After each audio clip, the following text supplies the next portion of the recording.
चा अभ्यास आणि शेअर मार्केट मधला ट्रेंड.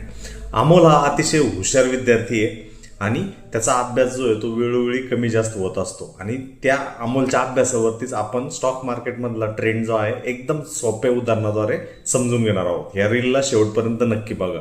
तर शेअर मार्केटच्या ट्रेंडमध्ये आपण बघतो की उच्चांक व खालचा स्तर जो आहे तो बनताना दिसतो. मग अमोलच्या अभ्यासाबरोबर आपण याला समजून घेऊयात. तर उच्चांक म्हणजे काय की जेव्हा परीक्षा जवळ येते तर अमोल जो आहे तो दररोज 6 तास अभ्यास करतो आणि निच्चांक किंवा खालचा स्तर किंवा परीक्षा संपली अमोल फक्त 1 तास अभ्यास करतो किंवा थांबतो. याचबरोबर नवीन टर्म सुरू होते, नवीन 6 महिने सुरू होते, नवीन विषयांची उत्सुकता अमोलला असते आणि त्यामुळे तो 5-5 तास अभ्यास करायला सुरुवात करतो, म्हणजे उच्चांक किंवा पीक. आणि पुन्हा एकदा ट्रफ किंवा खालचा स्तर निच्चांक म्हणजे काय, सुट्टी सुरू होते, अमोल जो आहे अभ्यास करायचा थांबतो, टीव्ही मोबाईलचा वेळ वाढतो. पुन्हा एकदा प्रोजेक्ट सबमिशन होतं म्हणजे पुन्हा तो अभ्यासाला जोमात सुरुवात करतो आणि अगेन जे आहे 7 तास अभ्यास करताना दिसतो, म्हणजे उच्चांक.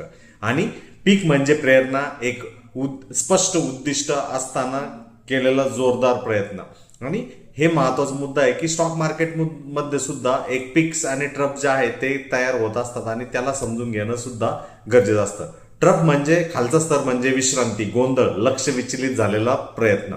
आणि हा एक सायकल आहे, नैसर्गिक सायकल आहे, ज्याच्यामध्ये ट्रफ जास्त काळ जर टिकला म्हणजे निच्चांक स्तर जास्त काळ टिकला तर त्यामध्ये सुधारणा होण्याची वाव असते. म्हणून या अमोलच्या अभ्यासाच्या सायकल मधनं आपण मार्केट मधला ट्रफ आणि पीक याच्यामधला फरक जो आहे किंवा मार्केट मधल्या सायकलला समजून घेण्याचा प्रयत्न केला आहे. तर तुम्हाला मार्केट सायकल समजलंय का? व्हिडिओच्या डिस्क्रिप्शन बॉक्समध्ये मी लिंक दिली, त्याच्यामध्ये कमेंट करा. धन्यवाद.